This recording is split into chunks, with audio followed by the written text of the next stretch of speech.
All right, my friend, I recorded one of my favorite types of episodes. My friend Howie started a company called Airtable. They're worth around $10 billion, so he has seen it all. He knows what's going on in the world of AI, and he has an amazing perspective. And for this episode, I asked him a very simple question, which is if he were 21 again today or he didn't have Airtable, what companies or business ideas would he want to work on? And he came with seven different ideas that he would work on today. And so if you are looking for a different business idea or you're an AI nerd, which a lot of us are right now, you're going to love this episode.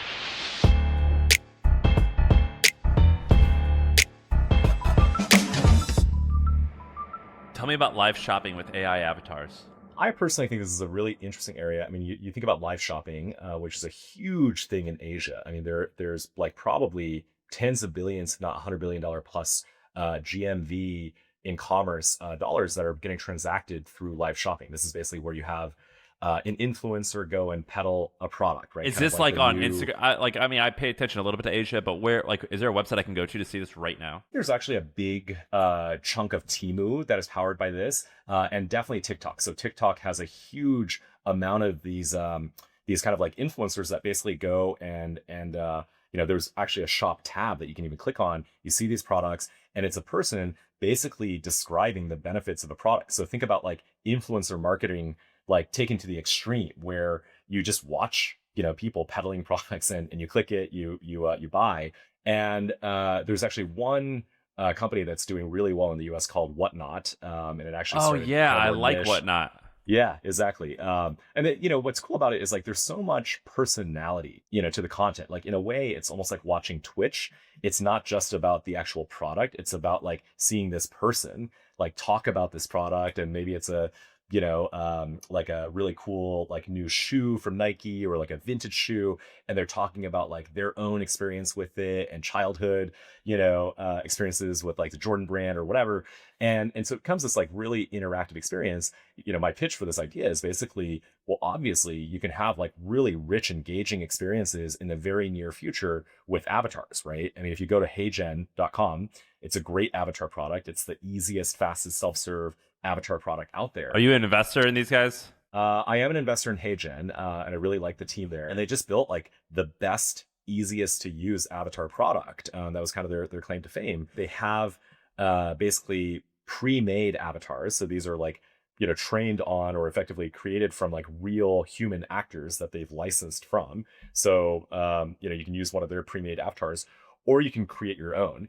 I think of this as like a really fundamental capability. Like you think about all the things you can do with avatars, sending a sales video where you're pitching each target customer, in a personal way, right? So a CEO sending a thank you note via video to every single attendee of our last event, that kind of thing. In this case, like I think applying the avatar concept to live shopping, where you can now have this one-on-one interaction with, and it could be a celebrity, like maybe you get some like real influencers to sign on to this, and it's like Kim Kardashian type who's actually like represented in avatar form, and each person shopping gets to have a one-on-one interaction with her about Skims and the Skims products that they want to try out.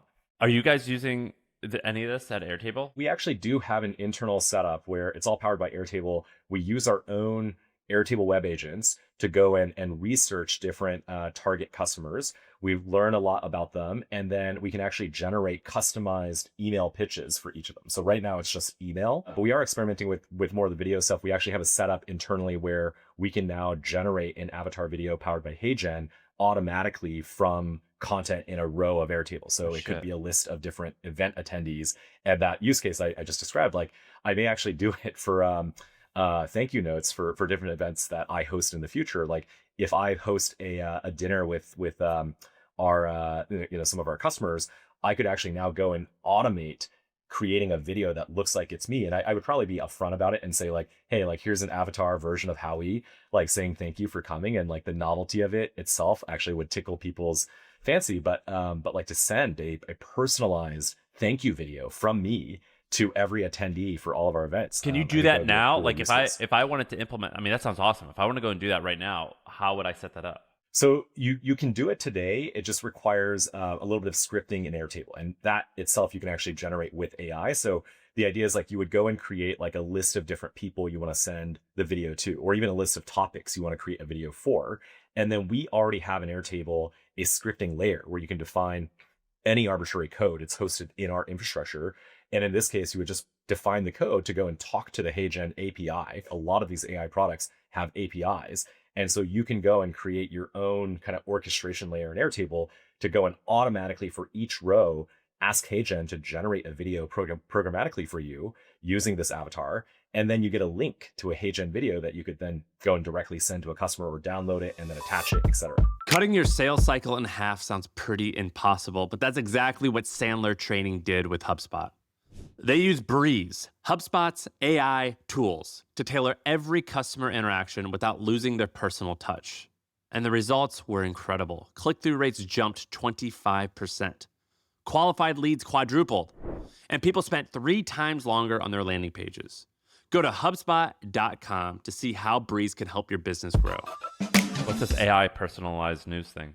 When I think about like my news reading habits, it's like I do sometimes appreciate reading just like the front page of like the Journal or the Financial Times, right? And there's something very valuable about like that curated experience. Like everybody sees the same front page. So ironically, like I actually do get the print edition of newspapers because I like that like physical and consistent experience. Like I know I'm seeing the exact same paper as like millions of other people out there. But for anything else, like if I'm reading something online or if I see a link, like I end up usually just taking all of the contents and copy pasting it into ChatGPT or Claude and then asking it to summarize, right? And say like, hey, like pull out like the key information, et cetera. And I even have some saved prompts to do this. But what I really want is not just to do that manual summarize for each article. I want it to go and like automatically look for all of the articles that are interesting to me. Like there are certain topics that I care about. And I just want like an AI news aggregator that goes out and knows what I care about. And more importantly, like it doesn't just summarize the news for me into like, here's the summarized articles. It actually becomes this interactive agent that I can talk to. So like, your friend who is the super news expert, they're always reading all the articles, like Nick, our mutual friend, as an example, like he knows everything that's happening in the world. Like you go to Nick and you get 30 minutes with him and you learn about any topic you want. Like I want that. I want Nick in like AI form, where I can just ask it, like, tell me more about this. And it can go and give you more info. Dude, my company, my company that used to own this podcast before we sold it was The Hustle. It was a daily newsletter. This was our pitch to our customer. We were like, we are your smart. I think our tagline was, we're your smart, no bullshit friend who will tell you what you need to know every morning. And I had a team. It was crazy. We had a team of 3 people who would reach almost 3 million people a day writing this newsletter. And we actually were tinkering with this idea, and it was so manual, where we were like, what if a user tells us what they care about and we write tons of different bits of news and we plug it into someone's email based off of what their interests are, and then we'll even go, so you can mix and match. And I was like, we'll even go and get like an expert like Howie to like comment on some of the stuff, and we'll put some of the comments in the newsletter. And it was like, I was like, oh my god, this is so manual. And what you're describing is like, whenever I'm thinking about newsletters, I'm like, this is just changes everything. And Totally. And I actually think, but it could still be a great business.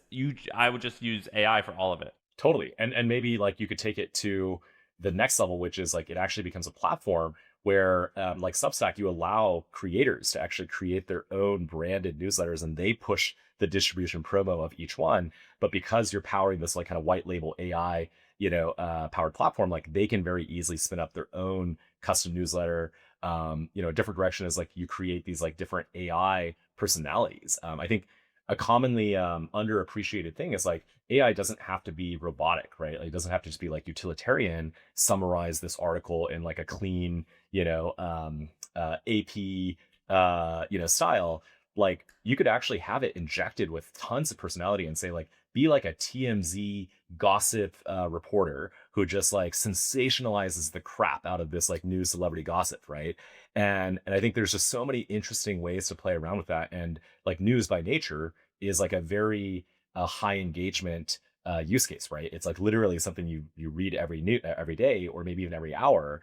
And so like the opportunity to like change how people interact with like finding out about this stuff. Like I think that's there's going to be a very large business to be created there, right? Like BuzzFeed, Hustle, et cetera. Like, all of these were like high growth businesses in that era of news. And I think now there's going to be a different high growth era of AI news.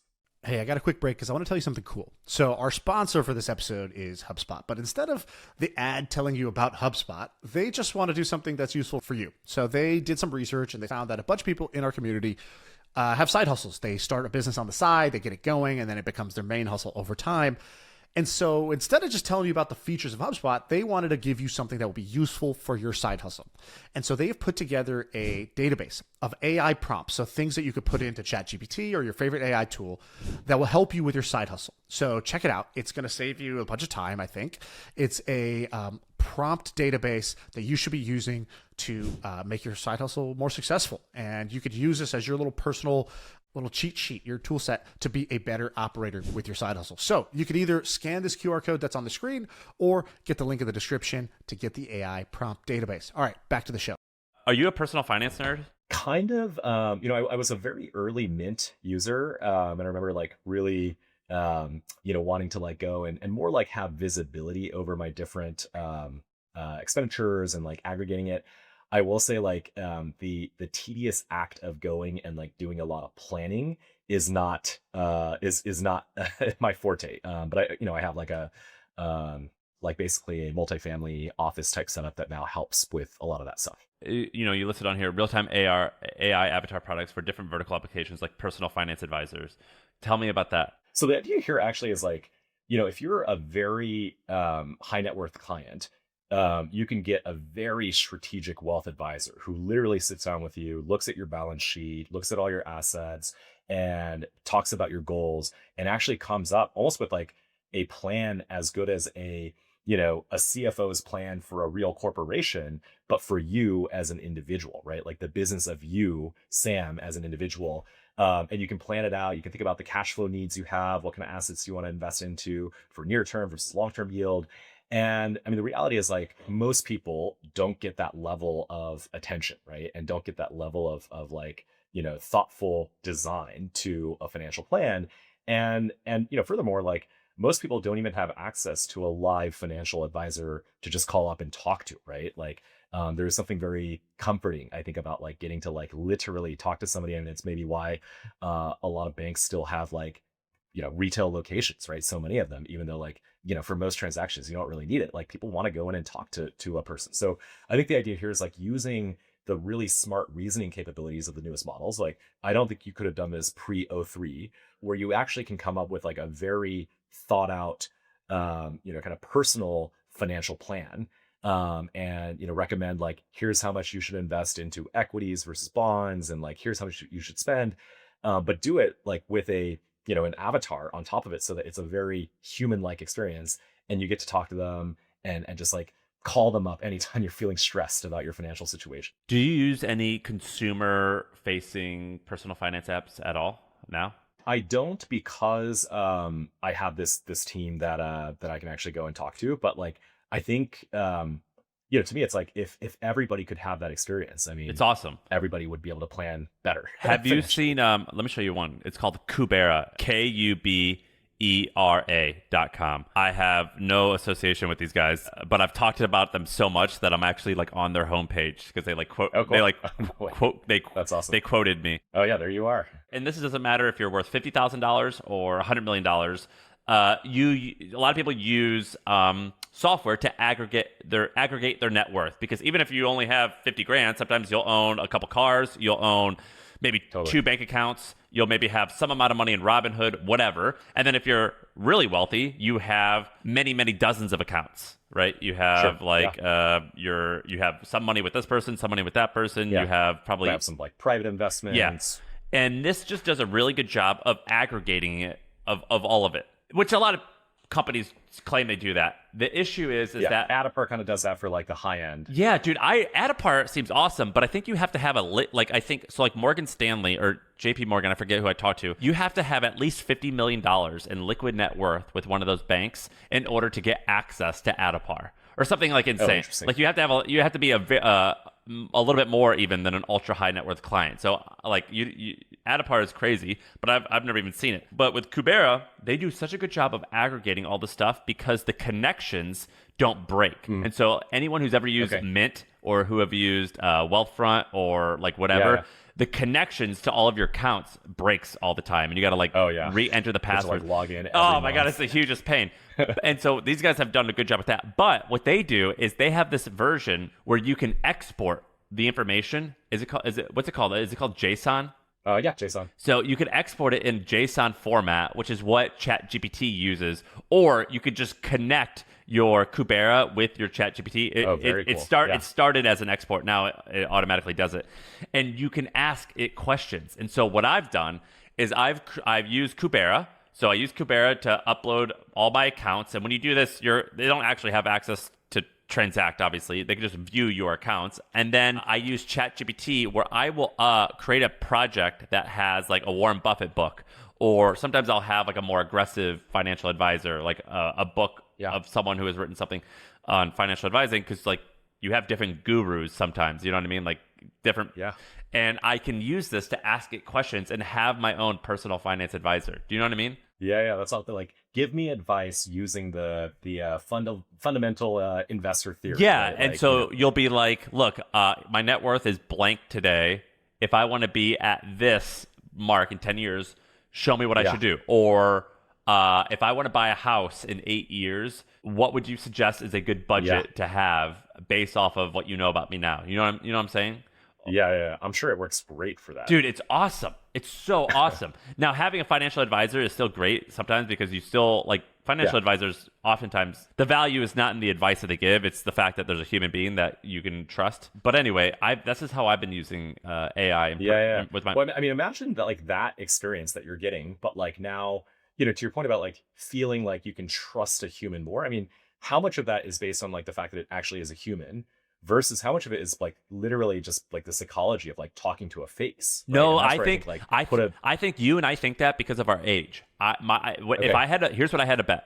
I'm making this up. I bet that the 18-year-old today, in 5 years, they're going to go to the doctor. And when they go to the doctor, they're going to tell their doctor, this is the illness that I have. And I think it's this because what you and I would have said 5 years ago, or your parents would have said is WebMD says that it appears as though I have this illness. Right. Yeah. No, so the young guys nowadays, they just say ChatGPT said this, and the doctor is going to say, well, I agree with you, and according to my belief, ChatGPT says blank. And ChatGPT, I think, is going to be the stamp of approval, or AI. I think they're going to trust AI more than a human being. Does that make sense? Oh, for sure. I mean, I think like today, it's already better everybody should be taking all of their, you know, personal like health diagnostics, you get a blood test or whatever, and like running that through ChatGPT, like upload it, ask O3, like, hey, like, here's my other symptoms, here's how I feel, like, tell me what I might have, right? Or tell me what could be wrong. Like, I've seen so many stories from like both personal friends as well as like on Reddit, Twitter, etc., of like people who caught diagnoses that their doctor just missed, and not necessarily because they're bad doctors, although a lot of doctors probably are bad doctors, right? Like, if there's a curve there. Dude, they spend 10 minutes with you. Like, what are they going to solve? Exactly. Like, I got an injury lifting weights 2 months ago or something like that, and I just used ChatGPT to do PT, and they just told me what to do, and I just followed the routine for 3 weeks, and like my back improved. Totally. I mean, it's literally trained on the best knowledge out there. Like, you're getting the like wisdom of like Peter Attia meets Huberman meets like, you know, all of these like, you know, health prognosticators to inform like, you know, ChatGPT's response to you. I've become the most extreme version of optimist for new disruptive entrepreneurs and startups. Meaning, you know, I think the world moves through these different, you know, kind of phases, right? And in a stable phase where the technology has been pretty stable, you know, that was basically true of the web and web tech for, you know, at least like 2018 maybe, until like Gen AI hit. So for a few years, like, it was very stable. The technology became very mature, and then it really became about like, how can you go and either leverage your existing distribution if you're an incumbent. So it's really hard to compete against big existing players like Salesforce or Microsoft, et cetera, you know, in that era, to now, like, it's like all of the assumptions are off and every company is kind of up for grabs, right? And what I mean by that is, like, you can look all the way at non-tech companies, and let's say if you're a property management firm, like, half of your cost structure is automatable, right? If not more. And in that world, like the margins on the business are so low. Like I actually talked to the founder of a company based in Germany that's doing exactly this. They're buying up different property management firms and basically using their own AI tech to automate a large part of the job. And actually, they don't fire people. They keep everybody employed, but they take on more business as a result.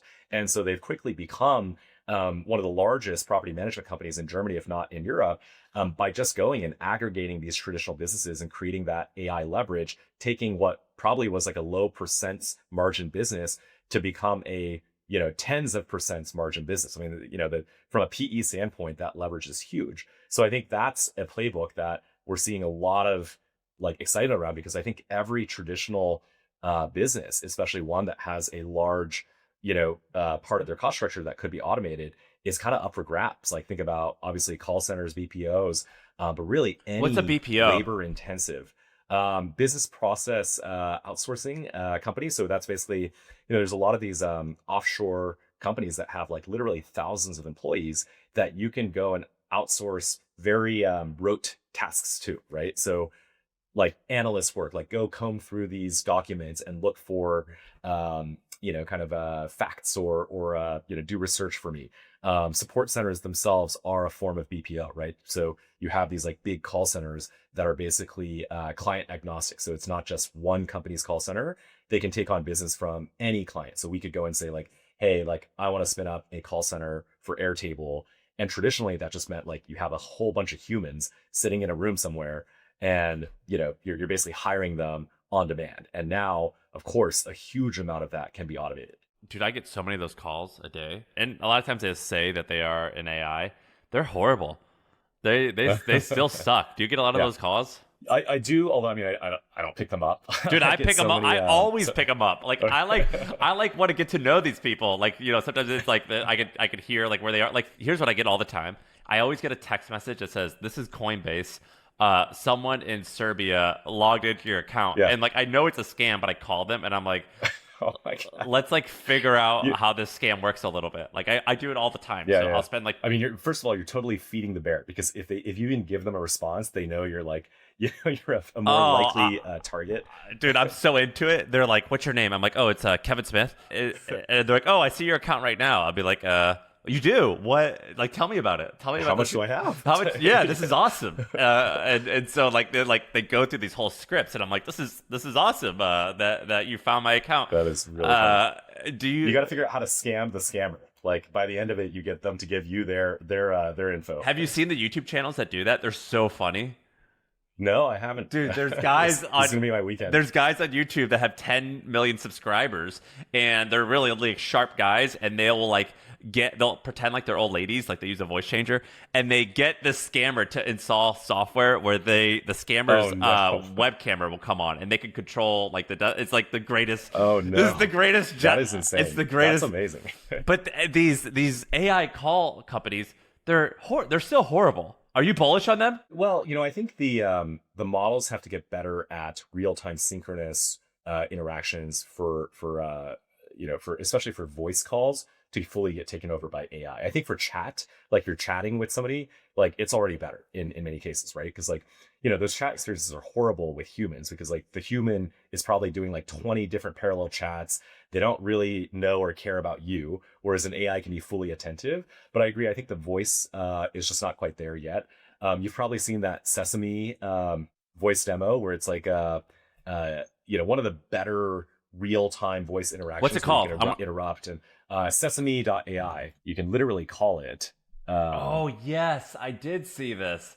I absolutely. Do you think this is a good product? It's a research team and this is a demo product, but I think it shows where the models are going. And I think, it could be from this team and this company, but also, that OpenAI and 11 Labs, et cetera, they're all working on making that interactivity better. OpenAI revealed the last voice mode release where you could actually interrupt the AI halfway through a conversation. Like that was kind of a big deal. It's still not there yet because it doesn't feel right. I mean, if you just talk to it, like it doesn't feel like a human, but I think that will be a frontier that we pass or cross in the next year or two. So one of the last things you had on here was AI productivity tools. You said Cursor for email. What's that look like? So I just generally think this form factor of, it's not about using AI to completely replace the current workflow, right? So the cool thing about Cursor is it's not just like a chat interface alone that you're using to generate code or to say like, hey, you don't need to code. Like it's actually an IDE. Like they forked VS Code, a popular IDE, and then they added this like agentic coding experience on top. But as a developer, you can still be in the code. In fact, I think that's the value of Cursor. So I just think applying that paradigm to a lot of other productivity experiences, one of them being email. It's like you think about email, you go in and like usually you just come in and like, click on each email, read each one, etc. You can currently go to a separate product like Gemini, or now Claude and OpenAI both have integrations into email, and you can ask questions about your email. But I think the ideal experience is actually a blended one where you can actually do agentic workflows, and maybe AI is automatically doing some pre-reading of your emails, telling you what's important, what's not, maybe even doing some like research across your other content sources, like looking up, info in your other accounts, in your calendar, doing a web search to help you decide like, hey, like I got this pitch from an entrepreneur who wants to be on my podcast. Like, is it worth my time? Right. And it can already have a recommendation for you. So I just think like one of the places that you spend a lot of time today, I mean, news, I think email, if you're a developer, you're in your IDE, like, I think that's where I would attack, is like start with where people are actually spending a lot of time. And on first principles, like a lot of that time could be automated or augmented with AI.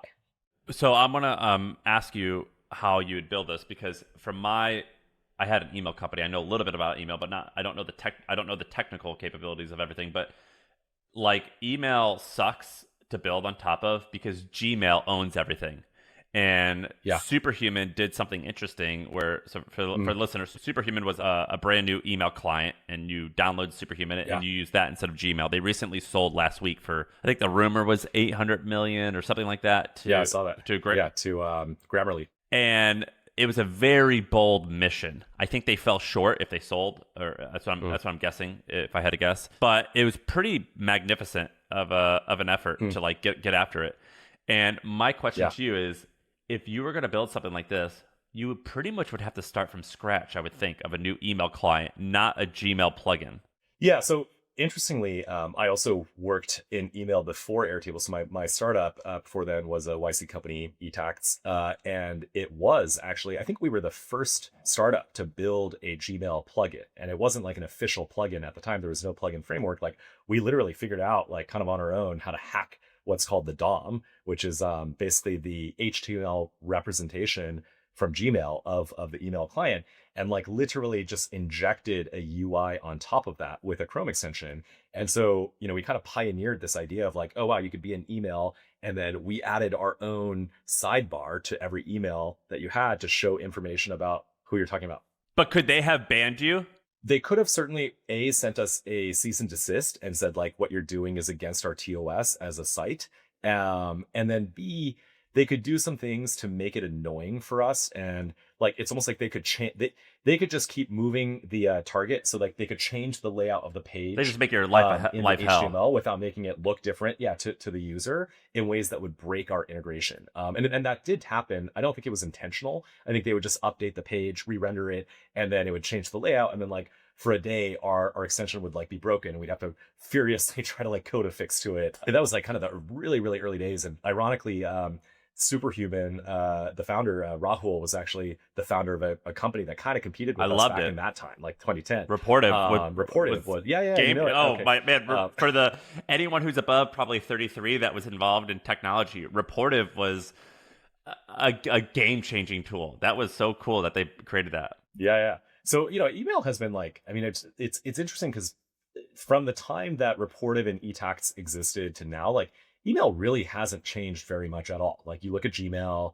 like it's kind of the same product. And, the status quo argument is like, well, it's like good enough, don't fix it. But I think that like, to me, Superhuman was like an interesting innovation on email. Like they did build their own client.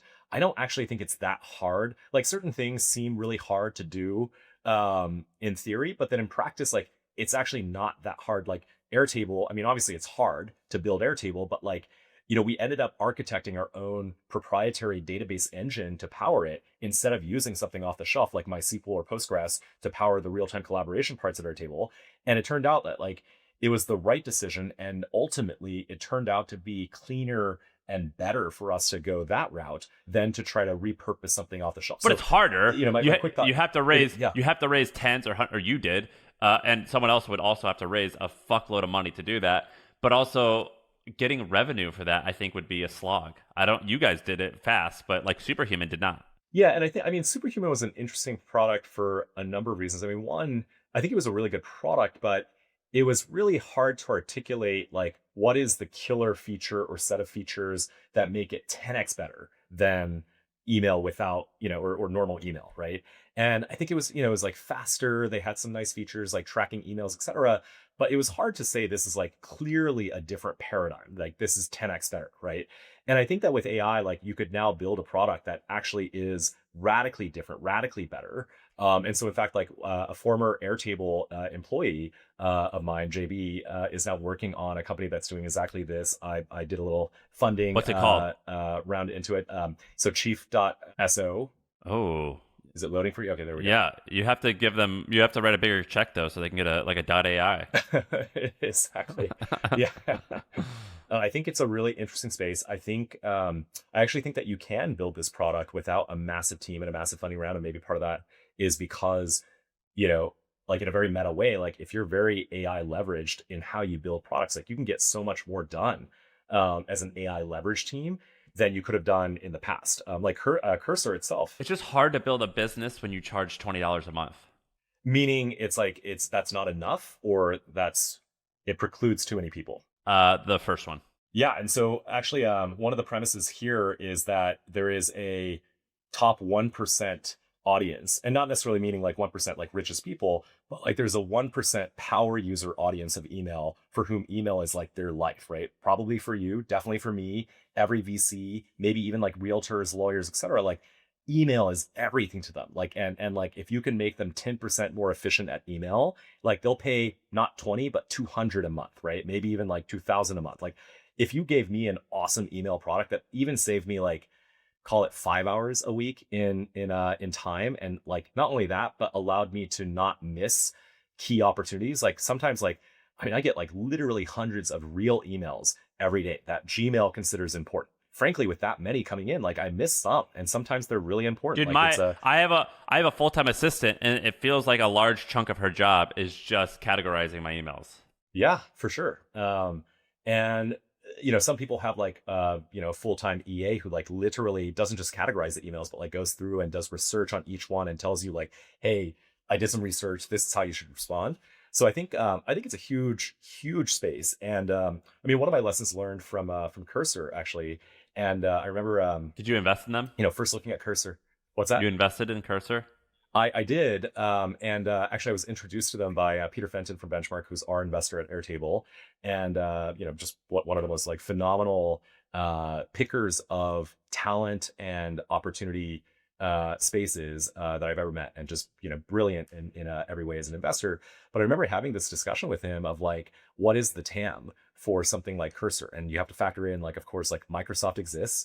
They actually literally own VS Code, even though it's open source and you could fork it.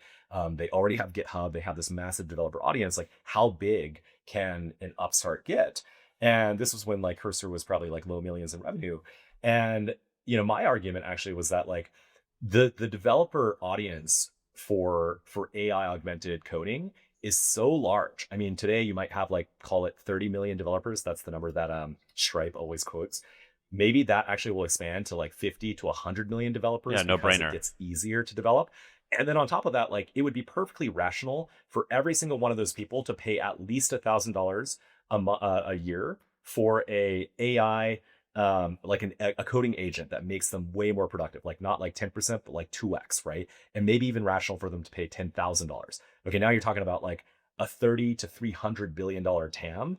Like carving off even a small few percent niche of that, especially when like coding itself is so fragmented. You've got like different types of coding and different languages, front end, back end, etc. Like all you have to do is win like a sizable 5% niche, and you've built like a multi-billion revenue business. Is that the framework for how you think of what's interesting for starting companies? I think so. I mean, I think there's like, you can either go really broad, like in this, cursor example or cursor for X. So pick a market that's just so big, like there's so many potential target users, like tens of millions at least, and for whom the value is significant enough that they will pay for it. It's not a freemium, or it's not purely like a free ad driven product experience. It's not a consumer product.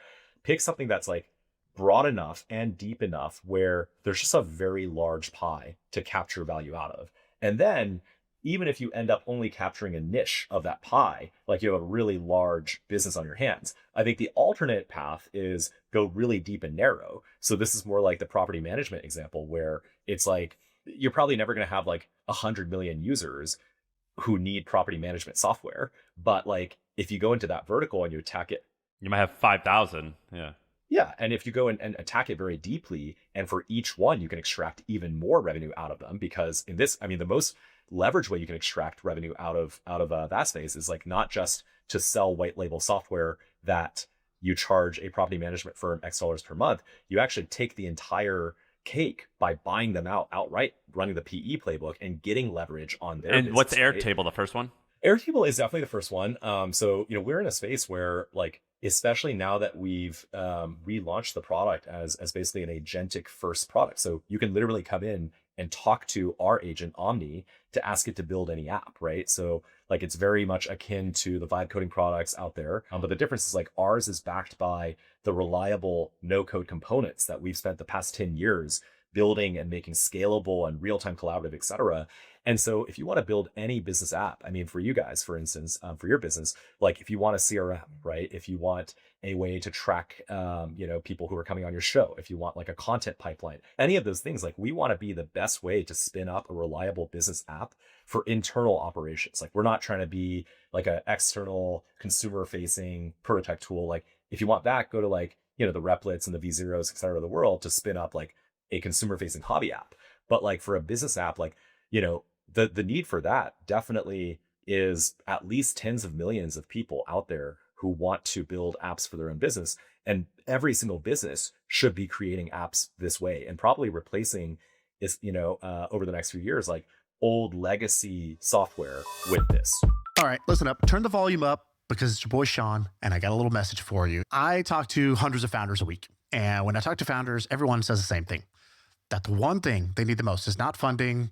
It's not more resources. It's just having more time. The goal here is to win. And the way you win is you get yourself free time to do stuff that's high impact. How do you do that? Well, I'll tell you my solution. The answer is Gabby. Well, you might be wondering, who is Gabby? Gabby is my assistant. She is my wonderful assistant. Gabby lives in Latin America, and she helps me save about 20 hours a week. So what she's doing for me is every morning, my inbox is sorted and triaged, and the most important stuff is right at the top with draft replies ready for me. So I'm never behind on email.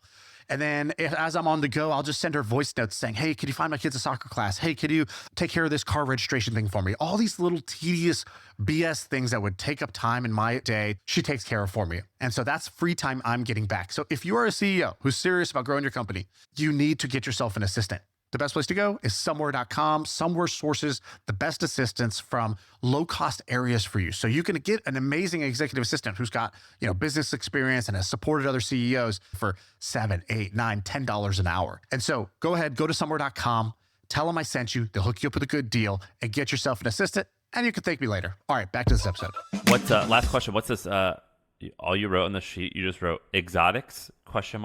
Exotic ideas for AI. Like, so that, just more off the beaten path stuff. I think there's some like really interesting new niches that will be created. Like, an example would be like, what's the next consumer social app that's AI native, right? And I don't think that just means like, it looks like Instagram, it looks like TikTok, and it's got some like AI features to help you like write posts and so on. Like, I think it might mean like, there are a few startups that are trying to do this where, it's like you actually have like social networks or chat groups where half the participants are actually AI avatars, right? And like, what does that look like? I think what's interesting about this space is that, like, unlike the PE AI approach where it's like take a known problem and do something that's very like solvable, right? Like automate support costs, automate property management costs with AI. It's like you can very clearly visualize what that looks like. I think what's really interesting is that like we don't know what the consumer behaviors are going to look like in an AI native era. Like, we saw the transition from like linear TV to internet, to mobile, etc. And at each point, I think there were some surprises about like the way that the content and the engagement patterns actually changed, right? It's not like we just took people watching linear TV right and then gave them YouTube it's like to do the same we thing. somehow went from TV to watching video games on my phone. Exactly. Yeah. I mean, like nobody would have guessed like Twitch, right? Like how's that like the big thing? And so I just think like there's when you have people who are not just technologists, like the first wave of post ChatGPT innovation was very much driven by like technologists who were very close to the models and the model research and understood what the models were capable of. I think we're going to see more and more people who are actually more artists than technologists and think about like the artistry of like what does consumer psychology and behavior look like when you have this new paintbrush, which is like AI powered experiences. In some cases, I think you can create like hyper engaging consumer engagement, consumer experiences that like actually could be even more addictive than social media is today, right? Imagine like you have people have like the perfect girlfriend or boyfriend avatar. People are already kind of doing this, right, with even ChatGPT or Grok, etc. Grok Unhinged, I don't know if you played with that, but like it's pretty interesting. Like it's Grok, the Elon AI product, but Unhinged mode is where, and they also have a sexy mode, which you can guess what that is basically where they've taken off all of the PG and safety features that ChatGPT and Claude have, right? So like you could have a very explicit conversation with this AI and it will happily engage, which just kind of shows you like most of the AI experiences we're getting, especially from the big model companies, have been very like cleaned up. Dude, right? I ask my ChatGPT controversial questions all the time.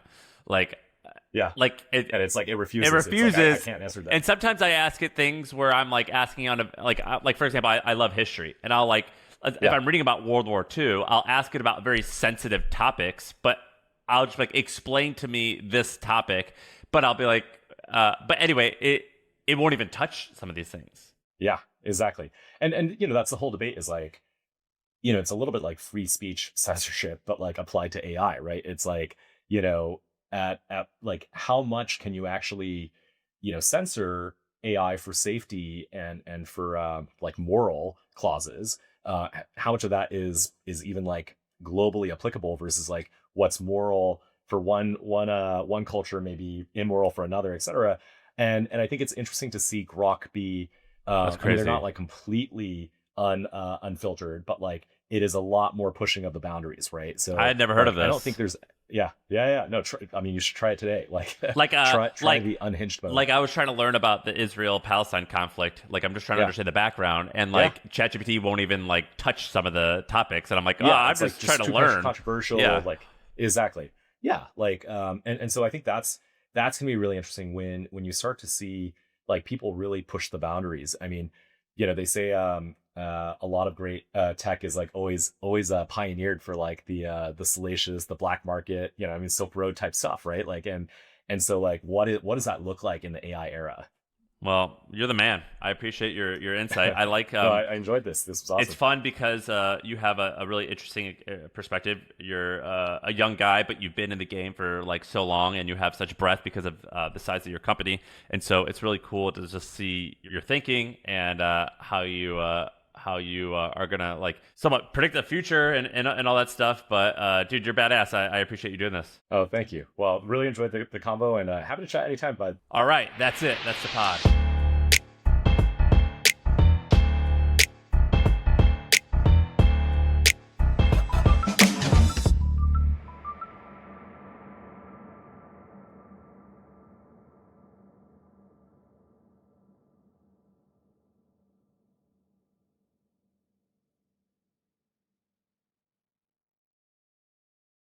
All right, my friends, I have a new podcast for you guys to check out. It's called Content is Profit, and it's hosted by Luis and Fonzie Cameo.